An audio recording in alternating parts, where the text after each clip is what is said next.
প্রায় 10-12টা জেলা ডুবাই দেওয়ার জন্য তাদের কোনো মাইকিং করা লাগে নাই, কোনো রকম কোনো নোটিশ দেয় নাই যে আমাদের পানি বেশি হয়ে গেছে, আমাদের অবস্থা খারাপ, আমাদের এটা ছেড়ে দিতে হচ্ছে। নাউজুবিল্লাহ মিন যালিক।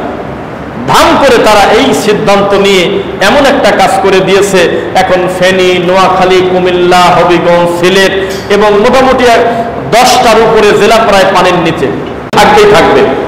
প্যান্টটা টাকুর উপরে আছে দেখা যায়, দাড়িটা ছেড়ে দেওয়া আছে দেখা যায়, রাসূল সাল্লাল্লাহু আলাইহি ওয়াসাল্লামের সুন্নাত তার ভিতরে আছে দেখা যায়, তার কর্মকাণ্ড চলাফেরা দেখা যায়। সালাতে দাঁড়ালেই বোঝা যায় যে ব্যতিক্রম রুকু, ব্যতিক্রম সিজদা, ব্যতিক্রম হাত বাঁধা, ব্যতিক্রম দাঁড়ানোর সৌন্দর্য, ব্যতিক্রম রুকু, রুকুর থেকে উঠে দাঁড়ানো, 2 সিজদার মাঝখানে সুন্দর করে সময় দেওয়া, প্রত্যেকটা কর্মকাণ্ড প্রমাণ করে এই লোকটা অবশ্যই একটু ব্যতিক্রম আছে। তার নামই হলো বিশুদ্ধ আকীদার ছেলে। এজন্য এই বিষয়টা মোটামুটি আমাদের কম বেশি জানা আছে। তা আমরা আজকে আলোচনা করার চেষ্টা করব সামাজিক জাহেলিয়াত, কি কি জাহালতের ভিতরে আমরা থাকি, আমাদের কি কি দুর্বলতা এবং সেটা থেকে উত্তরণের উপায় ইনশাআল্লাহ। ইতিপূর্বে আপনারা জানেন আমরা ঘোষণা দিয়েছি যে ক্ষমতায় কে থাকলো কে গেল,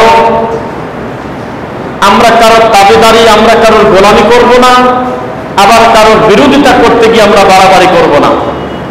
আমরা হক ওই গতিতে বলবো, আমাদের ডান পাশে যদি প্রধানমন্ত্রী, বাম পাশে যদি স্বরাষ্ট্রমন্ত্রী বসে থাকে, ওই জায়গায় বসেও আমরা শিরকের বিরুদ্ধে ওইভাবেই বলবো, ওনারা না থাকলে যেভাবে বলবো একই রকম। সুতরাং জাগ্রত ইমান নিয়ে তাওহীদের স্লোগান দিয়ে এগিয়ে যেতে হবে। গোটা জাতির কাছে সবচাইতে বড় অভিভাবক, গোটা জাতির সবচাইতে সৌর্য সন্তান হলো মুসলিম উম্মাহ। আর মুসলিম উম্মার ভিতরে সবচেয়ে ভালো তারা যাদের সাথে কোরআন এবং সহিহ হাদিসের সম্পর্ক।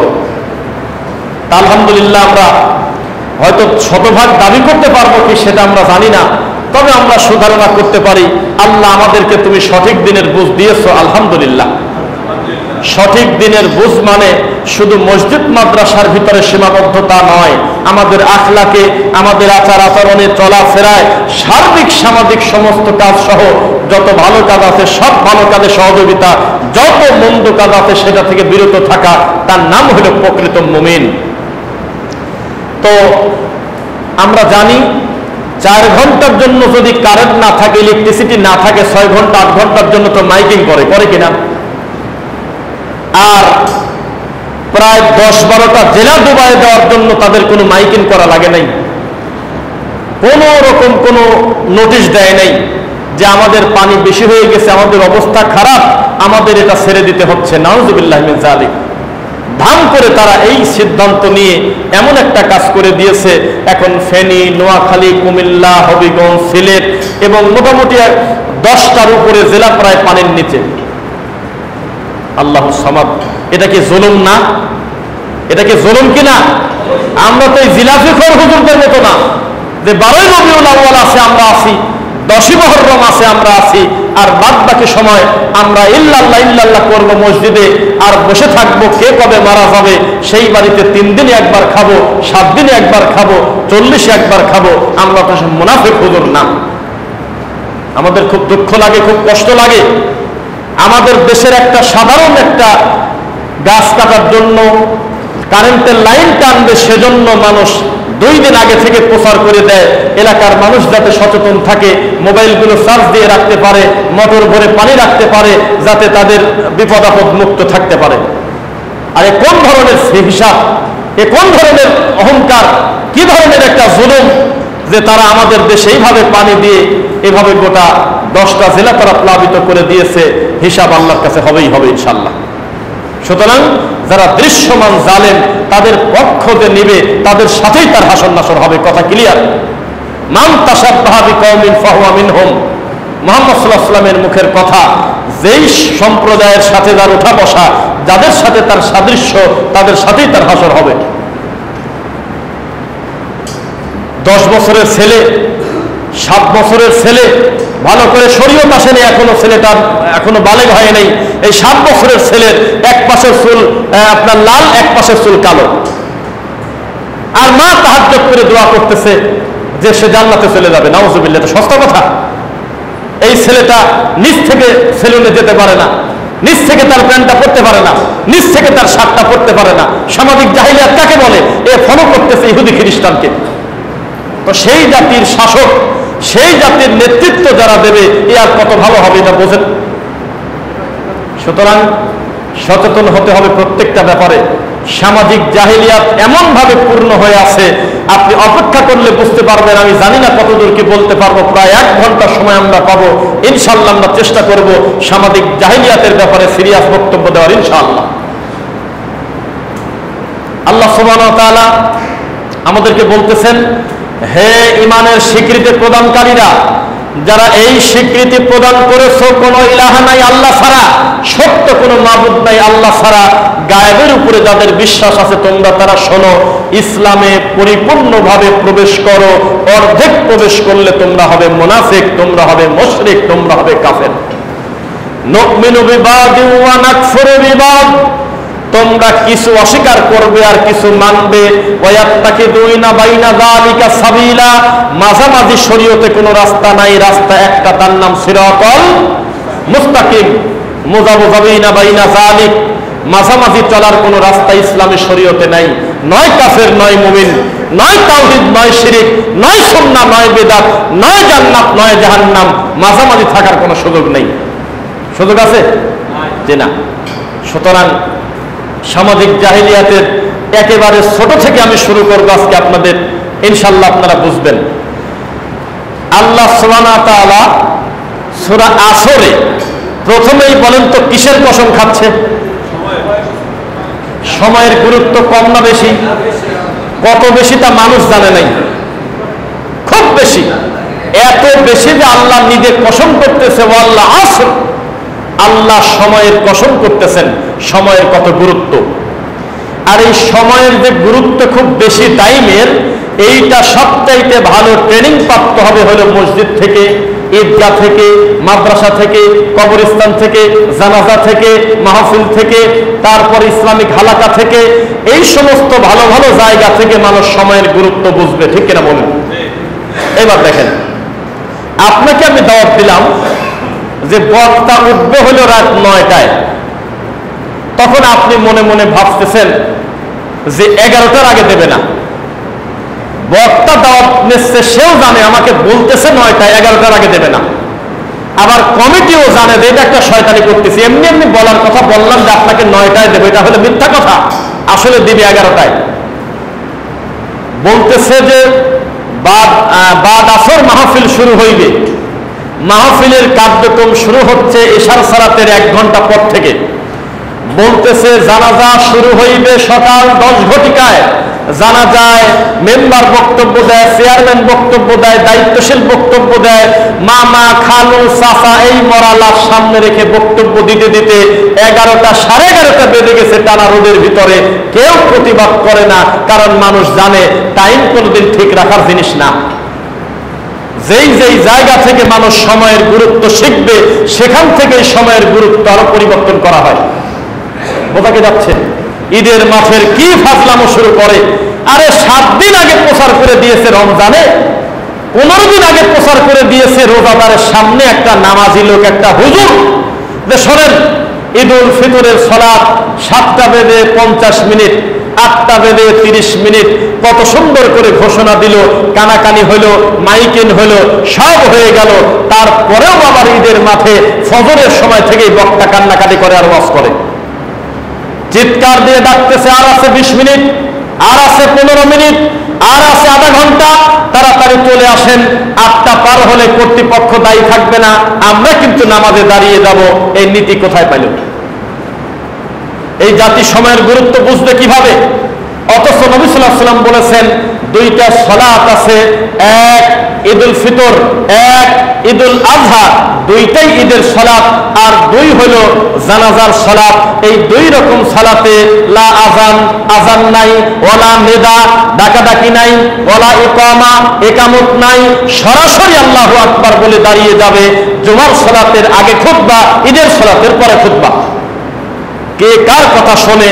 খুতবা শুরু হওয়ার, নামাজ শুরু হওয়ার 1 ঘন্টা আগে থেকে মসজিদে বক্তব্য শুরু করেছে। টাইমের কোনো গুরুত্বই বাঙালি জাত আজও কোনোদিন জানে না। জীবনে কোনোদিন আমাদের কাছে সময়ের গুরুত্ব ছিল না, এ কথাই সত্য। লাশ সামনে রেখে ঘন্টার পর ঘন্টা বক্তব্য চলতেছে, অথচ ছিল দুইটা কথা। এক, উনি মানুষ হিসেবে তার ভুল হলে আপনারা ক্ষমা করে দিবেন। দুই, দেনা পাওনা থাকলে আপনি বলবেন তার ওয়ারিশ সূত্রে এরা এই দেনা পাওনা পরিশোধ করবে। আল্লাহু আকবার, সালাত শুরু হয়ে যাবে। এটা ছিল মূল কাজ। কে কার কথা শুনে প্রত্যেকটা জায়গায় আল্লাহর রাসূলের বিরোধিতা করাটাই যেন আমাদের ধর্ম। সেখানে আপনি কিভাবে আশা করেন যে সত্য মানুষ এত সহজে জেনে যাবে? এই ভাবনাটাই আপনার ভুল। কঠিন পরিশ্রম করতে হবে, কঠিন কষ্ট করতে হবে, দাওয়াতি কাজ করতে করতে করতে করতে আরে কি পরিমাণ প্রেসারে পড়লে মার খেতে খেতে তার উম্মতরা বলতেছে নবীকে, মাতা নাসরুল্লাহ, ইয়া নবী আল্লাহ, হে আল্লাহর নবী, হে আল্লাহর পয়গম্বর, মার আর কত খাবো, আল্লাহর সাহায্য কবে আসবে? কি ঠাট্টা কথা পাইছেন? তারা কি পরিমাণ প্রেসারে পড়লে একজন উম্মত তার নবীকে, সাহাবী তার নবীকে বলতে পারে, হে আল্লাহর নবী, আমরা কবে আল্লাহর সাহায্য পাবো? মায়ের খেতে খেতে তো আমাদের অবস্থা খারাপ। কি এমন বিপদে পড়েছেন? পরিস্থিতি কি এমন কঠিন হয়েছে? ঘরে বসে আছেন কেন? দাওয়াতি কাজ করতে হবে। দাওয়াতি কাজ করতে করতে করতে করতে মরার একদিন আগেও যদি আপনার আব্বা টাকনোর উপরে কাপড় পরে, জর্দা পরিত্যাগ করে, পীর ফকিরের নীতি থেকে ফিরে আসে, আপনি মনে করবেন আলহামদুলিল্লাহ আমি ডবল সার্থক হয়ে গেলাম। যদি না ফেরে তাও আপনি সার্থক, আপনি পৌঁছানোর দায়িত্ব পালন করে দিয়েছেন। আর যদি মানে তো ডবল সার্থক। মুসলমানের কোনো লস নাই। মুসলমানের করোনা হলে লাভ আছে, মাথা ব্যথা হলে লাভ আছে, পানির নিচে পড়ে মরে গেলে লাভ আছে, গুলি খেয়ে মরে গেলে লাভ আছে, কেউ যদি মেরে ফেলে তবু লাভ আছে, আবার ঘুমের ভিতরে মারা গেলেও লাভ আছে।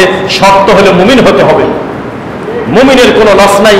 সহিহ বুখারীর হাদিস, মুহাম্মদ সাল্লাল্লাহু আলাইহি ওয়াসাল্লাম বলেছেন, একজন মুমিনের গায়ে একটা কাঁটা পর্যন্ত ফোটে না, যেই কাঁটা তার গুনাহ মাফের জন্য আল্লাহ দেয় না। সুবহানাল্লাহ। তাহলে মুমিনের কোনো লস আছে? কোনো লস নাই। আমাদের খালি একটা শর্ত, আমরা মুমিন হতে পারলাম কিনা। লা তাহিনু ওয়ালা তাহজানু ওয়া আনতুমুল আ'লাউনা ইন কুনতুম মুমিনিন। তোমাদের কোনো ভয় নাই, তোমাদের কোনো চিন্তা নাই। মুমিন যদি তোমরা হতে পারো, বিজয়ের মালা তোমাদের গলায় দেব। সুবহানাল্লাহ। লা তাযালু তাইফাতুম মিন উম্মতি যাহিরিনা আলাল হক। মুহাম্মদ সাল্লাল্লাহু আলাইহি ওয়াসাল্লাম বলেছেন, শোনো পৃথিবীর মানুষ, শোনো, খায়রুল কুরুনি করনি সুম্মাল্লাযীনা ইয়ালুনাহুম সুম্মাল্লাযীনা ইয়ালুনাহুম। সবচেয়ে ভালো যুগ হলো আমার, তারপরে এরপরে আর কিছু বলেই নাই। বলছে এরপর তোমরা সিরিয়াল করে নাও, এর থেকে কম ভালো, এর থেকে কম ভালো, এর থেকে কম ভালো। এখন 1450 বছর পরে কত খারাপটা মানুষ আমরা বুঝতে পারবো না। মুহাম্মদ সাল্লাল্লাহু আলাইহি সাল্লামের সময় হলো সবচেয়ে ভালো। সবচেয়ে কি ভালো? কত ভালো তা আমরা হিসাব করতে পারবো না। তারা হলে আমাদের জন্য মডেল। সুবহানাল্লাহ। আল্লাহর রাসূলকে দেখে দেখে, তাকান আমার দিকে, আল্লাহর রাসূলকে দেখে দেখে হুবহু যারা আমল করেছে তাদের নাম হলো সাহাবী। সুবহানাল্লাহ। সেই মানুষ আমরা কি পাইছি? তাদেরকে যারা দেখছে তারা কারা? ঈমান সহকারী ঈমানের সাথে। তারপরে যারা দেখছে তারা কারা? আমরা কিন্তু হিসাবের বাইরে। এখন আমরা কত খারাপ পরিস্থিতিতে আছি আপনি হিসাবে বোঝাতে পারবো না। আল্লাহর নবী এত খারাপ হওয়ার পরেও আপনার উম্মতের ভিতরে কেউ কি ভালো থাকবে না? আল্লাহর নবী বললেন, অবশ্যই, লা তাযালু তাইফাতুম মিন উম্মতি যাহিরিনা আলাল হক। আমার উম্মতের একটা দল, পরিস্থিতি যতই খারাপ হোক, যতই সমাজে বেদাত থাক, যতই সমাজে শিরক থাক, যতই সমাজে মানুষ পূজা হোক, যতই সমাজে খানকা পূজা হোক, যতই সমাজে মাজার পূজা হোক, যতই সমাজে পীর পূজা হোক, যতই সমাজে আকাবির পূজা হোক, যতই সমাজে বড় বড় পাপাচার হোক, তবুও আমার একটা দল কিয়ামত পর্যন্ত হকের উপরে থাকবে। লা ইয়াদুররুহুম মান খাযালাহুম হাত্তা ইয়াতিয়া আমরুল্লাহ। এই দলের কোনো ক্ষতি বিপরীত দিক থেকে কেউ করতে পারবে না। সুবহানাল্লাহ। ওহুম কাযালিক। শুধু তাই নয়, এই দলটা হকের উপরেই আল্লাহর সামনে দাঁড়িয়ে যাবে। সুবহানাল্লাহ। আমরা কি চাই হকের উপরে আল্লাহ আমাদের কবুল করুন? যদি চাই আমরা আল্লাহকে বলি, আল্লাহ এই দলের সাথে আমাদের থাকার সুযোগ করে দাও, আল্লাহুম্মা আমিন। তবে সেই দল, সেই মানহাজ একমাত্র মুহাম্মদুর রাসূলুল্লাহ সাল্লাল্লাহু আলাইহি ওয়াসাল্লামের আদর্শের মানহাজ। কি বলেন? কোন মত, কোন পথ, কোন মানুষ পূজা এই দল করে না। এবার আপনাকে আমি বলি, সামাজিক জাহিলিয়াত কাকে বলে? হক কথা সিরিয়াস ভাবে বলতে হবে। আমাদের সমাজের আলেম ওলামার কয়েকটা শ্রেণী, এক, কোরআন মাজিদ পড়তে গেলেই আমাদের এই সমাজে কেউ কেউ শুধু খুঁজে পায় আল্লাহর নবী নূরের তৈরি না মাটির তৈরি। এত বড় কোরআনে আর কোনো আলোচনা নাই। ভারতের বর্ডার পার হয়ে বাবার আমাদের দেশে আসে আর খালি বক্তব্য দিচ্ছে যে নবী মাটির তৈরি নূরের তৈরি।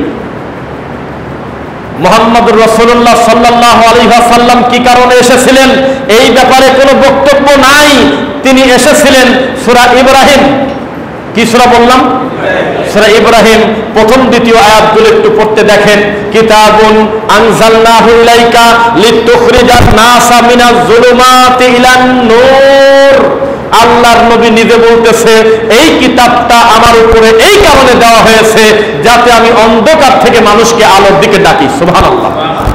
অন্ধকারের নাম হলো শিরক, অন্ধকারের নাম হলো বিদআত, অন্ধকারের নাম হলো সুদ, অন্ধকারের নাম হলো ঘুষ, অন্ধকারের নাম হলো যৌতুক, অন্ধকারের নাম হলো পাপ, অন্ধকারের নাম হলো বিদআত, আর আলোর নাম হলো একমাত্র তাওহীদের ভিত্তিতে আল্লাহর রাসূলের পথে চলা। কথা বোঝা যাচ্ছে? এখানে নূর মানে ইসলাম, আর এই কবর পূজারীর কাছে নূর মানে হলো নূরে মুহাম্মাদি। আল্লাহ নূর থেকে নাকি আসছে, নাউযুবিল্লাহি মিন যালিক। তাদের কাছে খালেক আর মাখলুক একই, খালি নাম আলাদা। আপনার এই রাজবাড়ী ফরিদপুরের এই দিকে কিছু মানুষ, তারা এখানে আছে সাক্ষী, তারা মুরিদ হচ্ছে একজনের কাছে, সে হলো অমুসলিম। এটা আশ্চর্য ব্যাপার, নামাজি লোক মুরিদ হচ্ছে অমুসলিমের কাছে। যদি বলেন অমুসলিমের কাছে, জি, কেন? কারণ সেই অমুসলিম বলতেছে আল্লাহ যখন উপরে থাকে তখন আল্লাহর নাম হয় আহাদ, আর আল্লাহ যখন মাটির উপরে ছিল তখন তার নাম ছিল মুহাম্মদ। নাউযুবিল্লাহ। এটা কি মুসলিম না মুসলিম? কথাই বলে না। এটা কি মুসলিম? খালেক আর মাখলুককে একসাথে করে ফেলছে। আল্লাহর কসম করে বলতেছি তার মুরিদ হলো হাজার বললে পাপ হবে, লক্ষ লক্ষ মুরিদ। তাহলে এই জাতিকে আপনি কি চিকিৎসা দেবেন? আপনি আমাকে বলেন। মানুষ মনে করেছে আমি শুধু পাবলিককে খেপায় দেব, অমুককে ধরো, অমুককে মারো, এই অমুক খ্রিস্টান, এই অমুক কাফের, এই কথা বললে মিনিটে মিনিটে নারায় তাকবীর পাওয়া যায়। মানুষ বলতেছে বক্তা খুব জিহাদি বক্তা। কি বক্তা? জিহাদি। আরে নামের পরে আছে জিহাদি। এ কোন ধরনের মুশকিল, কোথায় জিহাদ করছে আল্লাহ জানে, আমরা জানি না। এই লোকের নামের শেষে আছে জিহাদি। সে খালি পাবলিককে খাপায় দিচ্ছে, একটা দল কেন্দ্রিক দাওয়াতি কাজ করতেছে। মনে হচ্ছে গোটা কোরআন মাজিদ পড়তে গেলে এই মুহূর্তে আমাকে রাস্তা অবরোধ করতে হবে, আমার আর কোনো কাজ নাই। আর এক দল কোরআন মাজিদ পড়তে গিয়ে সে বুঝেছে মসজিদে আমরা তাসবিহ নিয়ে ঢুকবো আর বের হব না। সকাল সন্ধ্যা 10,000 বার ইল্লাল্লাহ বলবো, আল্লাহর ঘরে পড়ে থাকবো, বাইরে কি হচ্ছে তা আমার দেখার দরকার নেই। অথচ দুই গ্রুপে বাড়াবাড়ি করতেছে। আমাদের কাজ ছিল তা'মুরুনা বিল মারুফ ওয়া তানহাউনা আনিল মুনকারি ওয়া তু'মিনুনা বিল্লাহ। সৎ কাজে আদেশ, অসৎ কাজে বাধা প্রদান করা, এটা আমাদের ফরজ দায়িত্ব ছিল। এই দায়িত্ব আমরা পালন করিনি। মান রাআ মিনকুম মুনকারান ফালিয়ুগাইয়িরহু বিয়াদি। ও পৃথিবীর মানুষ শোনো, তোমার সামনে কোনো পাপ সংঘটিত হলে প্রথম দায়িত্ব তোমাকে হাত দিয়ে বাধা দেওয়া। বোঝা কি যাচ্ছে? ওই যে বিয়েতে মুসলমানিতে আপনার এলাকায় গান বাজনা বাজে না? বাজে? কত আগ্রহের সাথে বলতেছেন, এটা কি খুব খুশি হয়ে বললেন নাকি? গান বাজনা বাজে, অথচ সে মুসলমান। মুসলমানের বাড়িতে বিয়ের অনুষ্ঠানে গান বাজতেছে, নাউযুবিল্লাহ। আবার তার প্রতিবেশী যদি খালি একবার মুখ দিয়ে বলে আপনার বাড়িতে গানটা বন্ধ করেন, তাহলে তার খবর আছে। আমার টাকা দিয়ে আমি বক্স বাজাবো তো তোমার কি? তখন আপনি বাঁশঝাড় থেকে একটা বাঁশ কেটে, কঞ্চি কেটে মোর মতো আধা ঘন্টা ধরে পিটানোর পর যদি বলেন আমার নিজের গাছের কঞ্চি আমি আমার হাত দিয়ে পিটাবো তো তোমার কি? এটা কোনো পার্সোনাল পাপ নয়। পার্সোনাল পাপ হলো এই যে টাকার আমার দিকে, পার্সোনাল পাপ হলো এই যে আমার কাছে একটা হেডফোন আছে, আমি কানে দিয়ে আমি গান শুনতেছি, আমার পাশের সিটওয়ালাও জানে না যে আমি গান শুনতেছি। এটা হলো ব্যক্তির পাপ, এটা হলো পার্সোনাল পাপ। আর একটা লোকের ক্ষতি করে না, ব্যক্তির নিজের ক্ষতি করে। আর একটা অপরাধ কি, আমি হেডফোনটা খুলে সাউন্ডটা জোরে দিয়ে আমি উপরে রেখে দিলাম, গোটা বাস ভর্তি লোক আমার গান শুনতেছে। তাহলে আমি একা পাপি না সমস্ত লোকের পাপ আমার একা হবে? প্রকাশ্যে যারা বাদ্যযন্ত্র বাজায়, গান বাজায়, এই গানটা যারা সহ্য করে তারা না পুরুষ না মহিলা, লজ্জা করতেছে তবু বলেই ফেললাম কথাটা। কি বলতেছেন আপনি? কথা শোনে না মানে? সামাজিক দায়িত্বশীল চেয়ারম্যানের কাছে, মেম্বারের কাছে মুনাফিক মার্কা ভণ্ড হুজুর যদি না হয়ে ভালো মানুষের বাচ্চা যদি 20টা গিয়ে বলে, চেয়ারম্যান সাহেব আমরা আল্লাহর ঘর থেকে এই মাত্র ফজরের সালাত করে বের হলাম, এই মুহূর্তে আপনি ঘোষণা দিয়ে দিবেন আমাদের গোটা এলাকায় কোনো বাদ্যযন্ত্র বাজা চলবে না।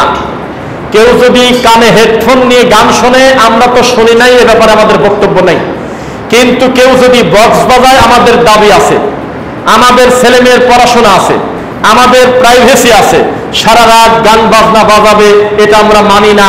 আপনি আমাদের কি করবেন বলেন? আমরা একসঙ্গে আপনার এলাকার 15টা মসজিদের ইমাম আমরা উপস্থিত হয়ে গেছি, এখন আপনি আমাদের কিভাবে ফেরাবেন? ফেরান।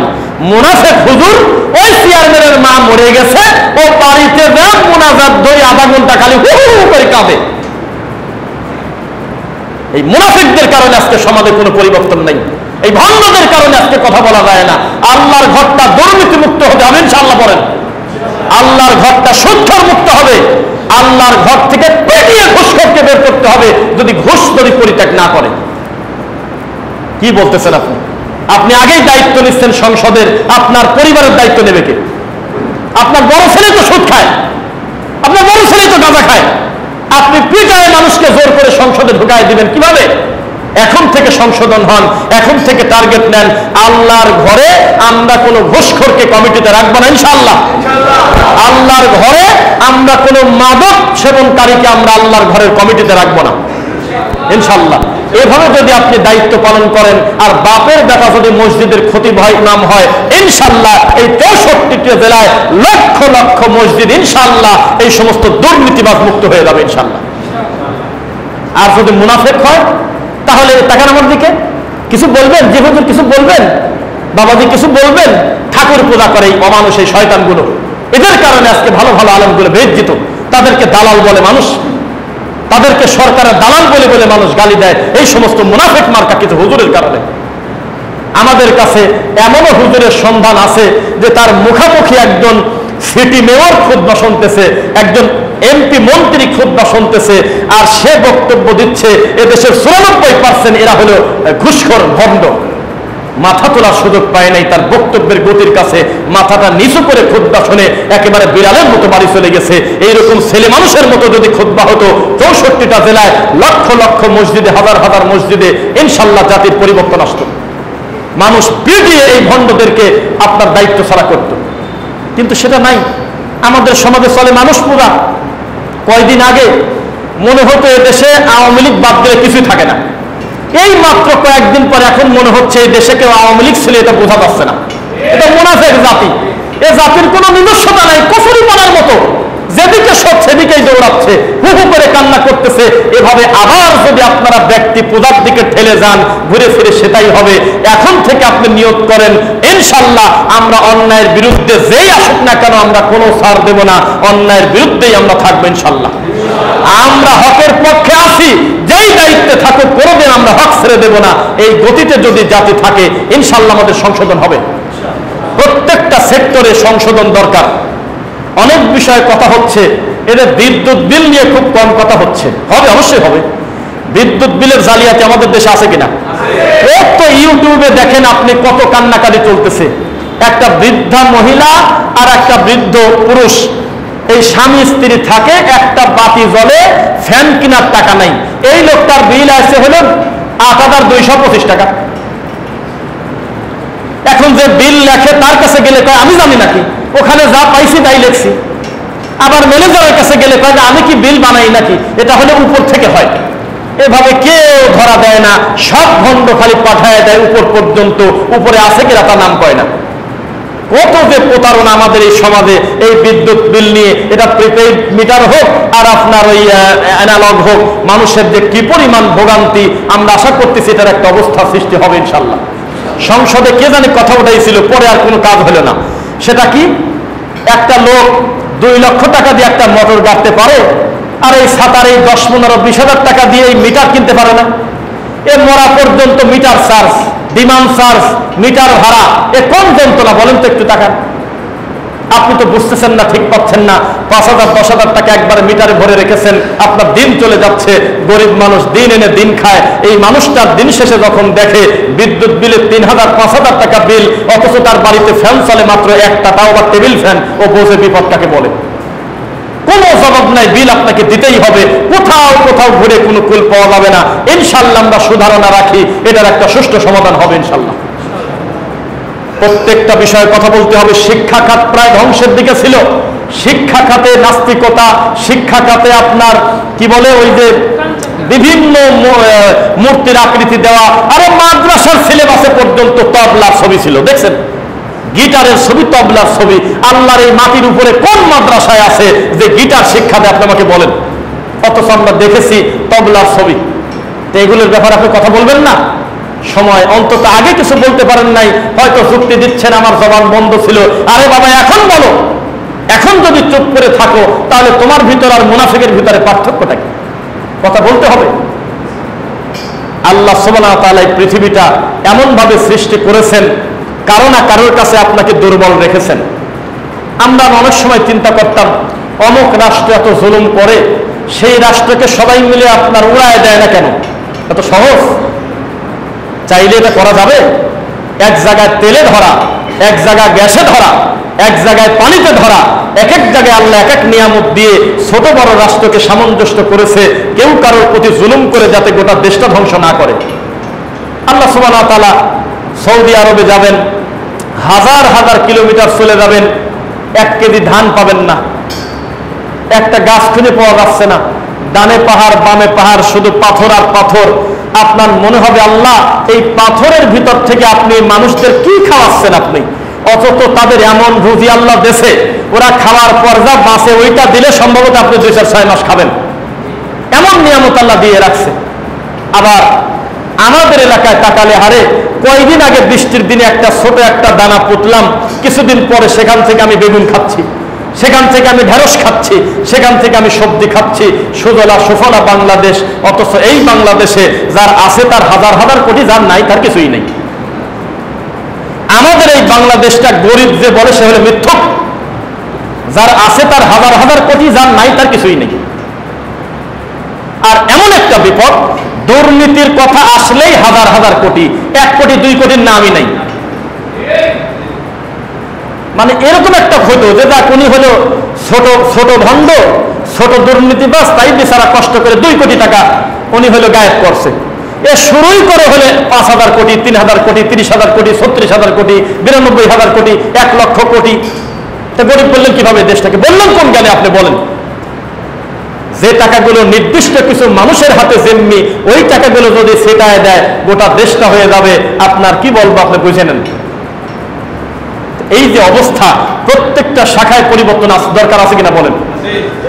আমরা কত নির্লজ্জ, রাগ করবেন না। আমরা হুজুররা আমাদের গায়ের উপরে নিলাম, আমরা এই টুপিওয়ালা দাড়িওয়ালারা নামাজি লোকরা আমরাও কত নির্লজ্জ। হারে ইমাম তাকান আমার দিকে, ইমাম হাজি, মুয়াজ্জিন তাহাজ্জুদ কাজা করে না। মসজিদ যেই লোকটা খাদেম, সেই লোকটা 5 ওয়াক্ত সালাত আল্লাহর ঘরে জামাতে পড়ে, 1 টাকা হারাম খায় না। আর সেই মসজিদে তাদেরকে যে বেতন দেয়, তাদেরকে যারা পরিচালনা করে সে হলে ঘুষখোর। কোন লজ্জাতে আমরা বলেন তো দেখি একটু। আর এতগুলো নামাজি লোক তারা নামাজে আসছে জুমে, এই নামাজি লোকদেরকে দাঁড় করায় রেখে একটা ডাকাত কথা বলে, তখন হা করে সব লোকজন দেখতেছে। এদেরকে জুতা পিটা করা ফরজ না? যে এই ভণ্ড, তুই এখানে কি করিস? তোর কারণে তো প্রাণ খুলে কথা বলতে পারে না। পরিস্থিতি এত কঠিন। আপনাকে আমি বলি, মানুষ যখন বিদাতকে, তাকান আমার দিকে, বিদাতকে যখন মানুষ গলার মালা বানায়, তাকান, মানুষ যখন বিদাতকে তার হাতের চুরি বানায়, তখন তার ঘাড়ের উপরে এসে চাপে জুলুম, নির্যাতন চাপবে। মানুষ যখন শিরিককে তার গলার হার বানিয়ে নেয়, তখন তার রুজির বরকত আল্লাহ তুলে নেয়। এটা সত্য কথা, বরকত তুলে নেবে আল্লাহ, এটা নিয়ম। অথচ হওয়ার কথা ছিল তাওহীদ হলে আমার গলার মালা। পুরুষ মানুষের পেলে আমার মালা টোলা নিয়েন না, এটা একটা কথা বললাম আর কি। পুরুষ মানুষের জন্য দুইটা জিনিস হারাম পরা। আল্লাহর নবী একদিন, আচ্ছা দেখালাম না, দুই হাতে দুইটা জিনিস উঁচু করে ধরলেন, ধরে বললেন ইন্না হাযাইনি হারাম আলা যুকুরি উম্মতি, আমার উম্মতের পুরুষদের জন্য এই দুইটা জিনিস চিরতরে হারাম, যারা পুরুষ তারা। বেশি কথা বলবেন না, দেখি কেউ একজন বলেন সেই দুইটা কি? সুবহানাল্লাহ, আলহামদুলিল্লাহ, মাশাআল্লাহ। একটা হলো রেশমি কাপড় আর একটা হলো স্বর্ণ। এই দুইটা পুরুষের জন্য ব্যবহার করা কি? হারাম। তাই নতুন বরকে দিয়ে স্বর্ণের চেন দিয়ে নামায় কি করবেন বলেন? শরীয়তপুরে নাই? আছে? প্রতিবন্ধী জামাই সহজে গাড়ি থেকে নামে না, বেচারা নামতে গেছে। এখন আপনাদের এলাকায় কি বলে, ওই যে বরের সাথে যে থাকে কি জানো বলে, কোল দামরা নাকি বলে, নাকি বলে বরের সাথে কোলদানি, এরকম না? বরের সাথে যে সবসময় থাকে, তুই কথা বলবি না, তুই রুমাল দিয়ে থাক, তুই মহিলা, তুই আজকের দিনে পর্দা কর, আমরা কথা বলবো। তো মুখ এইভাবে রাখে আর সাইড থেকে খালি কই মারে, ওর নাম কি বলে? কোলদামরা বা এরকম কিছু, কোলদামাদি আমাদের দিকে বলে। এই জামাই মাঝে মধ্যে নামতে চায়, কেননা বিয়ের বাড়িতে পৌঁছাতে তার একদম কাছাকাছি, কিন্তু 20 মিনিট হয়ে গেল এখনো গাড়ির দরজা কেউ খোলে না। তখন বর নামতে গেছে, সাইড থেকে বলছে নামিস কেন? তোকে কি নামাতে আসছে কেউ?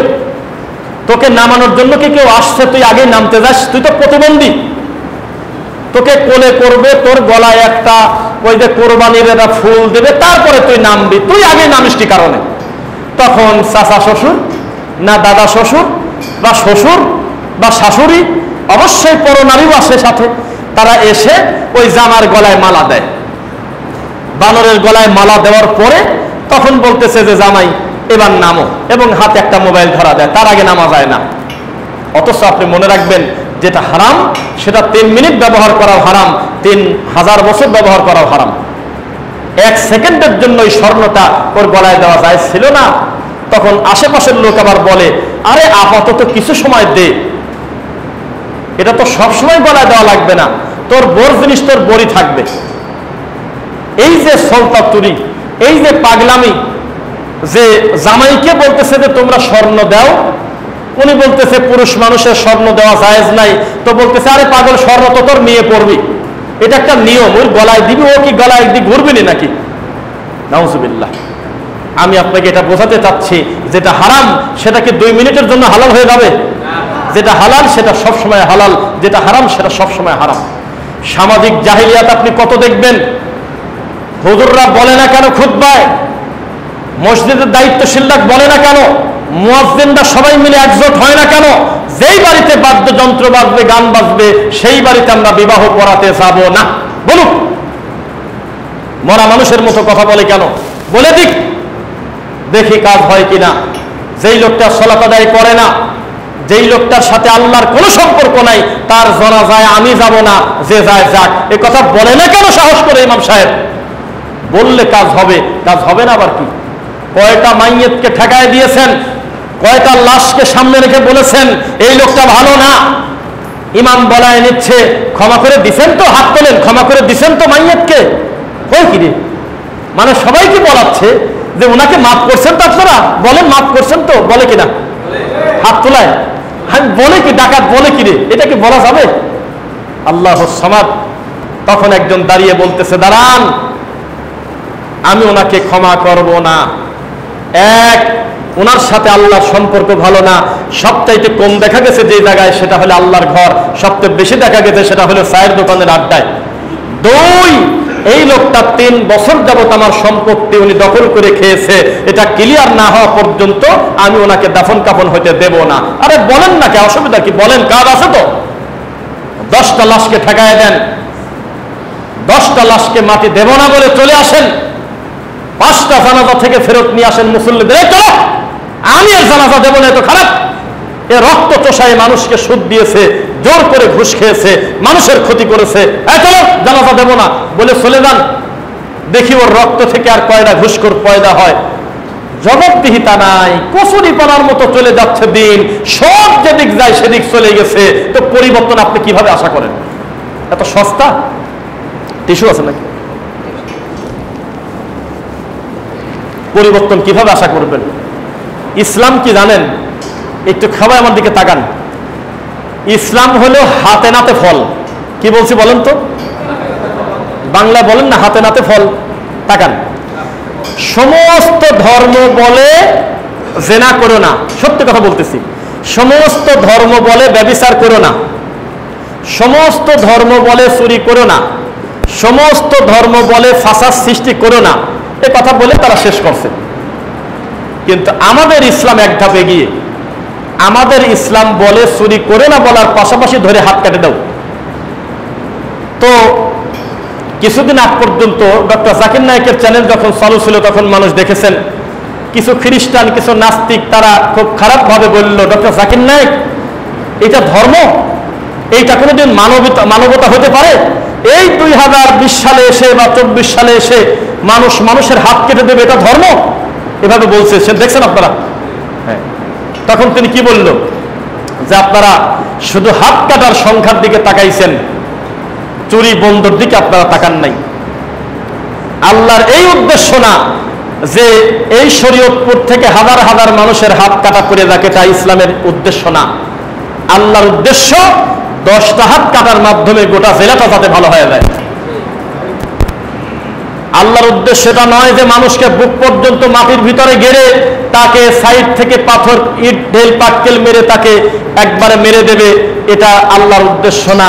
আল্লাহর উদ্দেশ্য হলো এইটা, যাতে 2-4টা এই পাপাচারীকে মারার কারণে লক্ষ লক্ষ কোটি কোটি মানুষ যাতে এই পাপটা ছেড়ে দেয়। বিপরীত হাত পা, ডান পা, বাম হাত, বাম পা, ডান হাত কেটে দাও, যাতে আর চাঁদাবাজি করতে না পারে, ফাসাদ সৃষ্টি করতে না পারে, দাঙ্গা করতে না পারে, ডাকাতি করতে না পারে। তার মানে এই না হাজার হাজার মানুষ বিকলাঙ্গ হয়ে যাবে, 2 জন বিকলাঙ্গ হবে, 2 কোটি মানুষ সেখান থেকে শিক্ষা গ্রহণ করবে। আপনাকে কিভাবে বোঝাই? ইসলাম মানেই হলো প্র্যাকটিক্যাল। ইসলাম মানে কি? একের হাতে হাতে ফল, হাতে হাতে ফল। আপনি এখন তাকান আমার দিকে, আপনি এখন বেদাত ছেড়ে দেন, আল্লাহর কসম, এখন আপনি বেদাত ছেড়ে দেন, ইবাদতে খুব স্বাদ পাবেন, আমি চ্যালেঞ্জ করতেছি। আপনি এখন শিরক ছেড়ে দেন, আল্লাহর নামে শপথ, আপনি এখন শিরক ছেড়ে দেন, সেজদা দিয়ে খুব আরাম পাবেন, বলে দিলাম আপনাকে।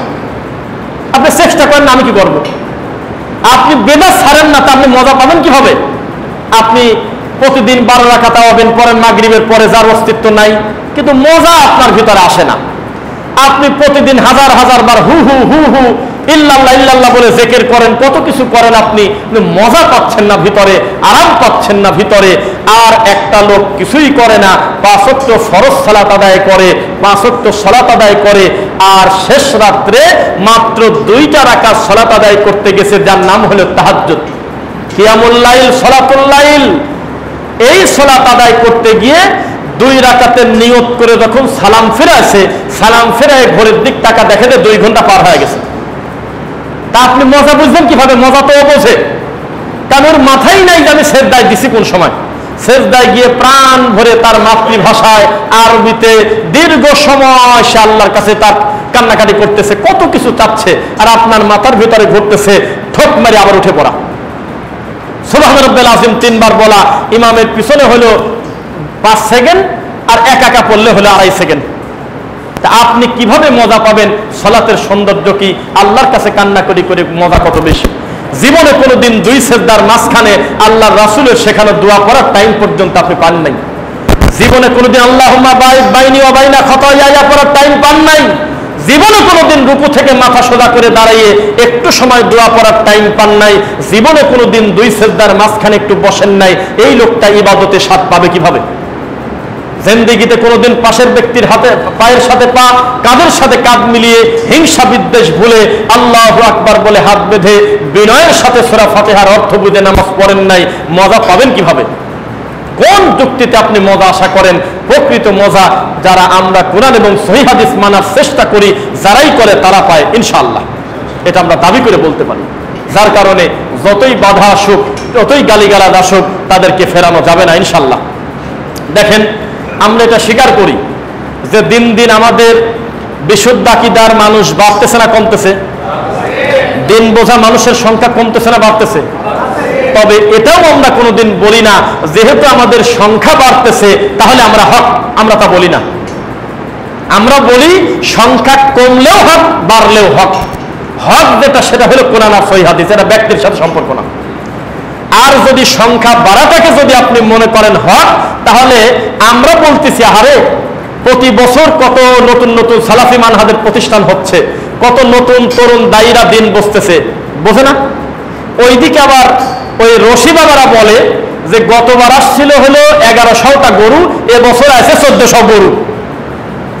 আবার ওইদিকে আবার আর এক বাবা বলতে পারে গতবার আসছিল হলো 2500 মাইক্রোবাস, তারপরে 3000 হলো আপনার বড় বাস, এবছর আসছে হলো 7000 বাস। আমাদের তো জায়গা আরো বাড়াতে হবে। তাহলে কি হকের মাপকাঠি হয়ে গেল?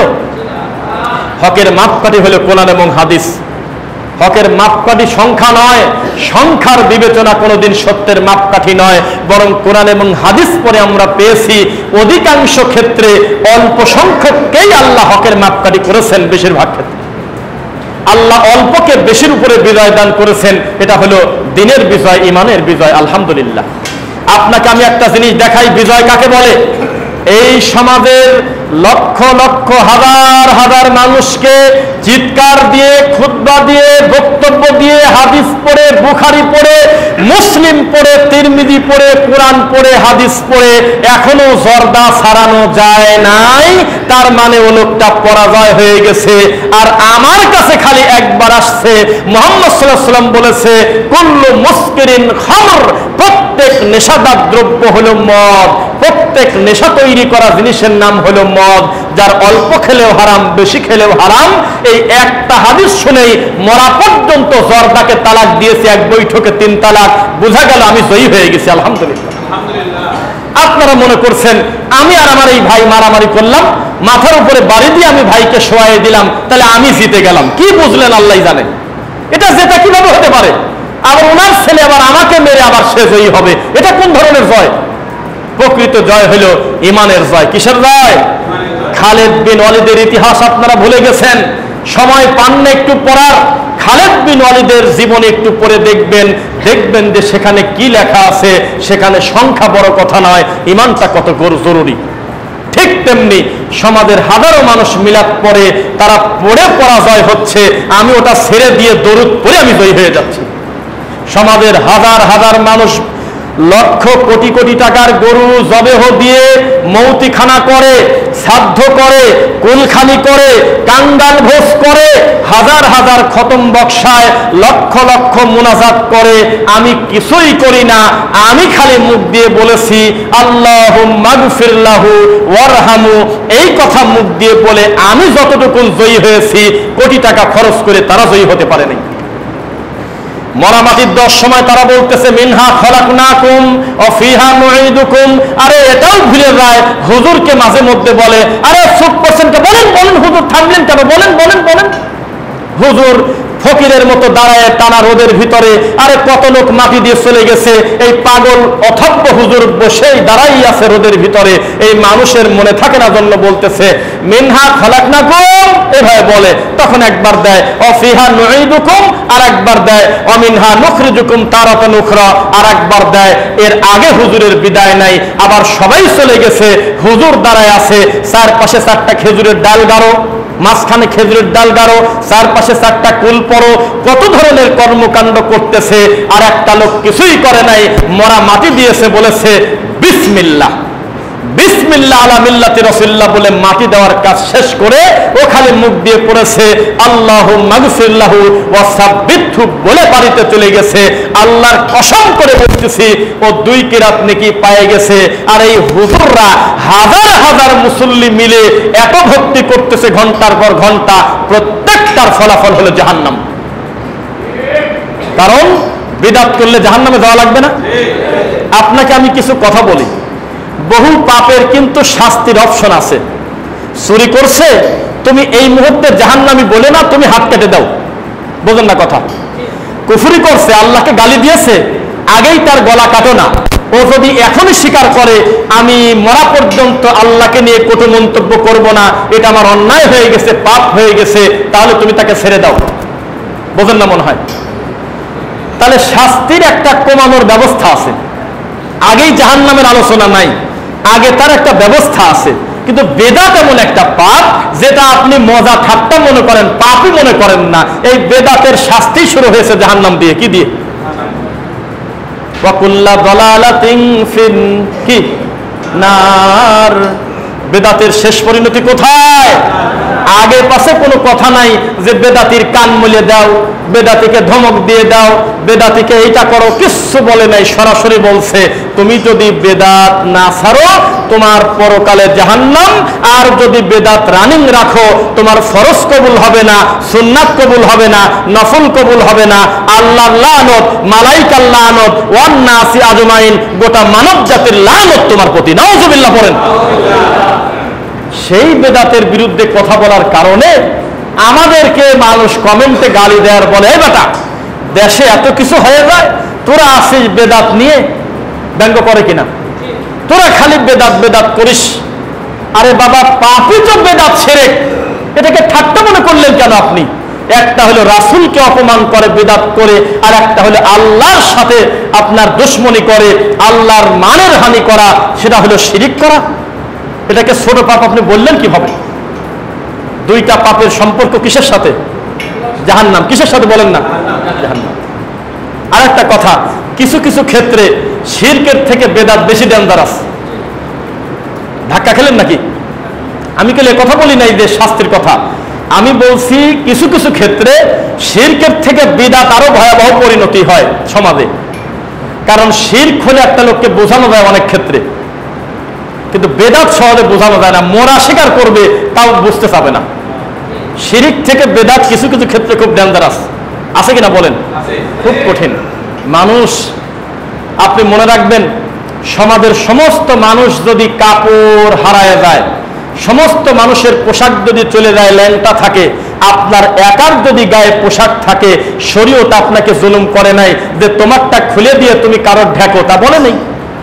বলছে তোমার নাভি থেকে হাঁটু ঠিক রাখো, এটা তোমার জন্য ফরজ।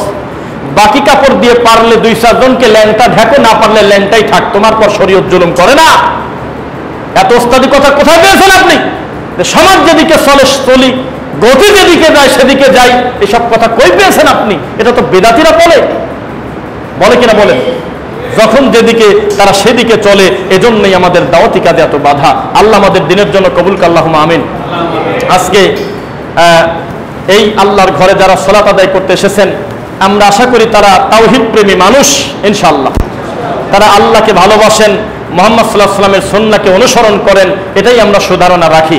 যার কারণে 30 কিলো ফাঁক থেকে, 40 কিলো ফাঁক থেকে, 50 কিলো 25 কিলো ফাঁক থেকে কোনো দুনিয়াবি স্বার্থের কারণে নয়, শুধুমাত্র আল্লাহর তাওহীদের কারণে আমরা এক জায়গা হয়েছি। আলহামদুলিল্লাহ। সামনে আমরা আরো বেশি দাওয়াতি কাজ করতে পারবো বলে আমরা আশাবাদী ইনশাআল্লাহ। সেজন্য আপনাদের সচেষ্ট হতে হবে, আপনাদের মেহনত করতে হবে, আপনাদের সন্তানদেরকে দিন শেখাতে হবে, চূড়ান্ত পর্যায়ে যেতে হবে পরিশ্রম করতে করতে। কেউ কিন্তু বসে নাই। ডক্টর মসলুদ্দিন স্যার বলে মাঝে মধ্যে যে জায়গা কোনোদিন ফাঁকা পড়ে থাকে না। কি জায়গা কোনোদিন খালি পড়ে থাকে না। আপনি যদি সুন্নাত দিয়ে ভরতে না পারেন তো বিদআত এসে বসে পড়বে। আপনি যদি তাওহীদ পৌঁছাতে না পারেন তো শিরক করে যাবে। আপনাকে একটা উদাহরণ দেই।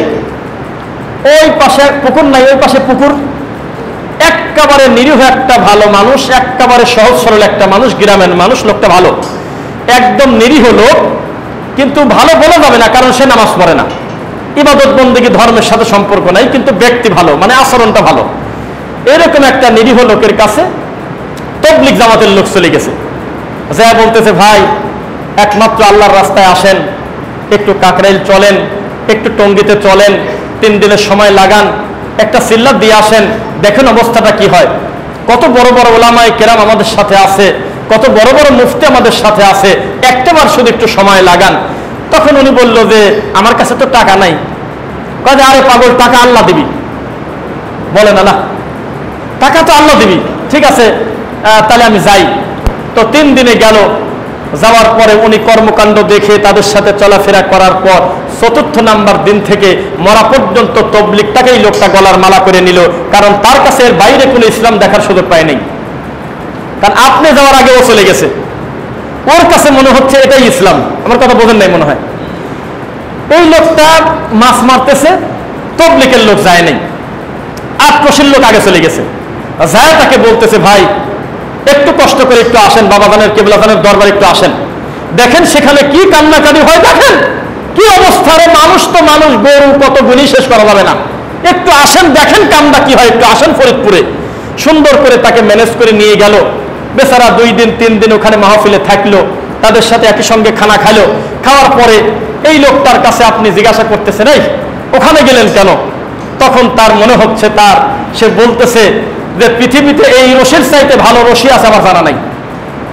কারণ এই লোকটা এটাই দেখার সুযোগ পাইছে, আর দেখার সুযোগ পায় নাই। ভান্ডারি গিয়েছে আগে লোকটাকে ধরতে, ভান্ডারির কাছে গিয়ে লোকটা বলতেছে, আমার মরার সময় কালেমা পড়ো না, তোমরা ঢোল বাঁশি বাঁধা কবর দিয়ে দিও। নাউজুবিল্লাহ পড়লেন না? তো এই যে তখন সে বলতেছে এটাই হলো একমাত্র ধর্মের ভান্ডার। আবার আহলুল হাদিসের একটা লোক আগে চলে গেছে, গিয়ে তাকে বলতেছে, ভাইজান আপনি তো দিন ধর্ম কিছু জানেন না, বোঝেন না, আপনি একটু আমার সাথে আসেন। এসে আপনি কি বাংলা পারেন? হ পারি। আরবি পারেন? পড়ছিলাম ছোটবেলায়। ঠিক আছে, আমি আপনাকে মাতৃভাষায় আমি আপনাকে আল্লাহ সম্পর্কে ধারণা দেব, রাসূল সম্পর্কে সুধারণা দেব। আপনি শিরক শেখেন, বেদাত শেখেন, সুন্নাহ কাকে বলে, তাওহীদ কাকে বলে, এগুলো সম্পর্কে আপনাকে আমি ধারণা দেব। 3 মাস পরে এই লোকের সামনে 100 কোটি টাকা নিয়ে বলা হচ্ছে, তোমার নাতি খুব কান্নাকাটি করতেছে, একটা তাবিজ গলায় দাও আর 100 কোটি টাকা দেবো। ও বলবে যে নেব না, রাখো তোমার টাকা, আমার নাতি কান্না করতে করতে মরে যাক, আমি মনে করবো আল্লাহর আমানত আল্লাহ নিয়ে গেছে। আমি ডাক্তার দেখাবো, চিকিৎসা করাবো, তারপরেও যদি না বাঁচে আমি মনে করবো আল্লাহর মাল আল্লাহ নিয়ে গেছে, কিন্তু আমি গলার সাথে তাবিজ দিয়ে আমি শিরক করব না। অথচ লোক বলে একটাই, এই লোকটার কাছে যে আগে যাচ্ছে বেশিরভাগ ক্ষেত্রে তার হয়ে যাচ্ছে। এই জন্য বলি, এই নিরীহ মানুষদের খুব একটা দোষ নাই, দোষ হলে আমার মতো হুজুরদের, যারা এদেরকে নাকে দড়ি দিয়ে কল্লাদাল বাইর, ওই উটের নাকের ভিতরে যেমন দেয় এইরকম রশি লাগায় লাগায় যারা ঘোরাচ্ছে, একটু লোভ দেখায়, তাদের হলে দোষ। তবে হিসাব তো আর ওই হুজুরের একার হবে না, আপনারও হবে। আপনার একটু বোঝা উচিত ছিল, যেদিন হুজুর মুখ দিয়ে বলেছিল, শোনেন কুরবানি বাড়িতে দিয়ে কি করবেন, বাবার দরবারে কুরবানি দেন, তাহলে ফরিদপুরে যদি কুরবানি দিতে পারেন তাহলে ইব্রাহিম নবীর গোপন সুন্নাত পালন করা হবে। তখন আপনার পায়ে জুতা ছিল না, তখন আপনি প্রতিবাদ করেন নাই। আজকে আপনি বলতেছেন যে কি করা যায়, এটা কি হবে? হিসাবটা একদিন আল্লাহ নিবেন কিনা। জুমার খুতবার প্রথম পর্ব শেষ করছি। বারাকাল্লাহু লানা ওয়া লাকুম ফিল কুরআনিল আযীম।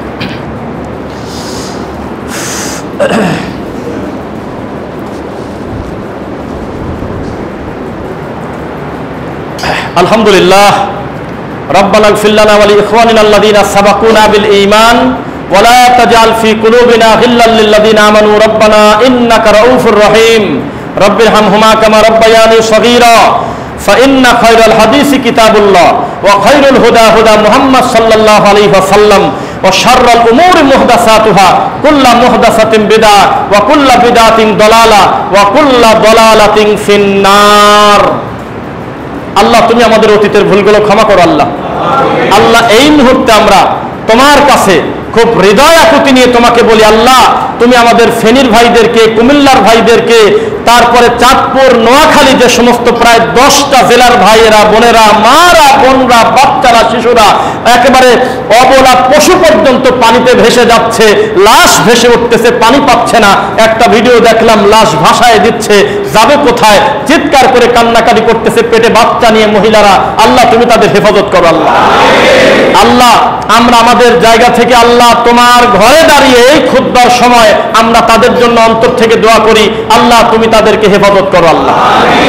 পরিস্থিতি খুব খারাপ, যদি এর পেছনে উদ্দেশ্য প্রণোদিত ভাবে ওই পথ থেকে যদি আমাদের বিরুদ্ধে চক্রান্ত করে এই 36 লক্ষ মানুষকে পানির ভিতরে দেওয়ার ব্যবস্থা করে, আল্লাহ সরাসরি আপনি গজব দেন আল্লাহ, সরাসরি গজব দিয়ে তাদেরকে ধ্বংস করে দেন আল্লাহ। আর আমাদের যদি কিছু করণীয় থাকে, ভুল থাকে, আমাদের সংশোধন হওয়ার তৌফিক দাও। আমরা মৃত্যু পর্যন্ত যাতে বিদআত মুক্ত সুন্নাতি আমল, শিরিক মুক্ত তাওহীদ ঈমান নিয়ে কবরে যেতে পারি ব্যবস্থা করে দাও। সেই সাথে কি জানো মসজিদের নাম? মুসমাদ বাইতুস সালাম জামে মসজিদ, শরীয়তপুর, নড়িয়া। আলহামদুলিল্লাহ আজ প্রায় 3টি বছর দাওয়াতি কাজ করতেছে। আল্লাহ আমার ভাইদের দাওয়াতি কাজ তুমি কবুল করো আল্লাহ। এখানে যারা খুতবা দিয়েছেন, ইমামতি করেছেন, মুসল্লি হয়ে খুতবা দিয়ে, আজানের মাধ্যমে যে যেভাবে আল্লাহ তোমার এই ঘরের সঙ্গে যুক্ত ছিল, আছে, থাকবে, সকলকে তুমি দিনের জন্য কবুল করো এবং এই প্রতিষ্ঠানটাকে আল্লাহ দিনের জন্য